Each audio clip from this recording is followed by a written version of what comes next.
You caught me just as I was completing Monster Manor for the Nintendo 3DS. Beating Monster Manor is a thankless job. The game is pretty long, about 30 to 40 hours, and while most games with that runtime nowadays will treat you to some kind of Hollywood movie in between the gameplay segments, Monster Manor takes a more minimal approach to its storytelling.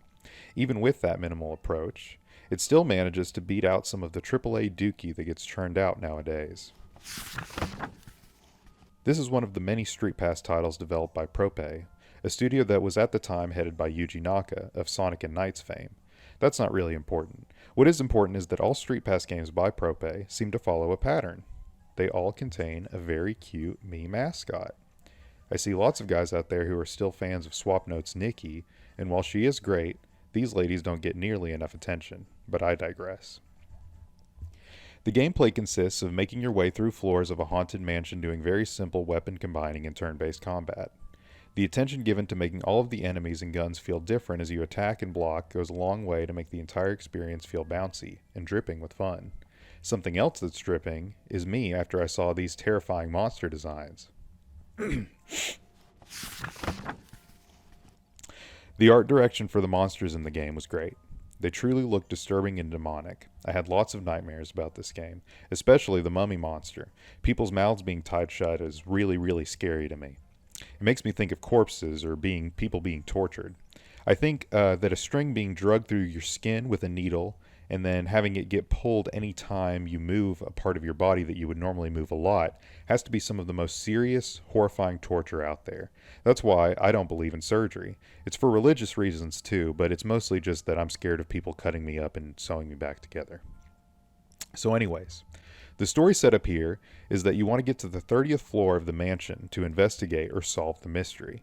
The mystery in this case being all of the demons haunting the mansion. On the 30th floor, you fight the Demon King Arzodius. If you're wondering if that's a name for a real demon in the Bible or something, it's not. The name is made up. Professionally, I should state that Arzodius shares a lot of similarities with ox-headed demons from different Asian mythologies. However, as a Christian, I should say that Arzodius was definitely inspired, either intentionally or unintentionally, by Moloch, a god mentioned in Leviticus, whose followers perform child sacrifice. I do not think these similarities were a coincidence. I'm going to go ahead and get that out of the way right now. At first glance, you may see no issue with the main antagonist of the game being a child sacrifice demon. In theory, I do not either. I do not like that his name is being obfuscated, and the fact that they chose to hide his name only makes me think that Moloch was speaking through Yuji Naka and his team to normalize his image in the minds of any children playing this game. I'm sorry to be that way, but it's the truth. The similarities to Moloch do not end there either. After defeating him on the 30th floor, you are given a sort of bad ending. The game will roll credits and reward you with a plaza ticket. You will notice, however, that after the credits you are not rewarded with a hat for completing the game like you are with all the other Street Pass games. When going back into the game, it continues on as if you're doing a new game plus, and Iris gives you a new goal of hitting 50 floors. Once you make it to the 50th floor, you will fight Arzodius, or rather Moloch, for the second time. It's during this final battle that you are given the true ending, the hat, and the actual backstory of the game. The mansion is haunted because a scientist lost his daughter.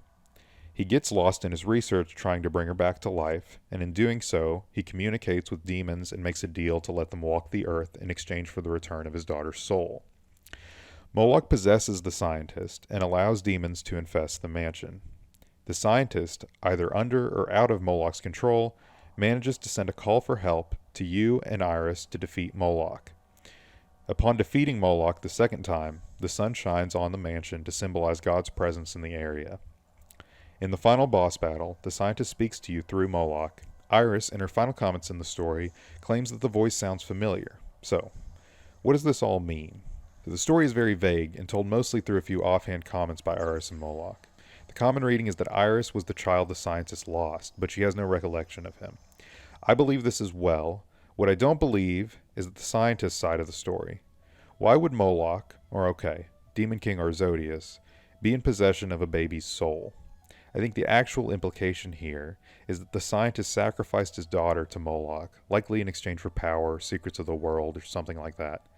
The rest of the story can be interpreted however you like. Personally, I believe that Iris' soul was saved by God in that moment and sent to live somewhere far away, Moloch's influence then leads her back to the mansion she came from to try to finish the deal. The implication here being that the scientist's pleas to solve the mystery of the manor are only to try and free himself from his torture, and he intends to give his daughter over to Moloch. It is not until God's presence returns to the manor that he truly sees his disgusting actions for what they are and feels remorse. Well, I didn't think I'd have much to say about this game, but I was wrong. I'm left with mixed feelings, but overall, I did find something worthwhile in the game. I do know that, unfortunately, the demons did get a hold of Yuji Naka in the end. I wish him the best, and I would have loved to see more out of his team at Prope. I think they're great game developers. I'll see what piques my interest next time. Until then, as always, this has been my DS Diary. Thank you. I love you and good night.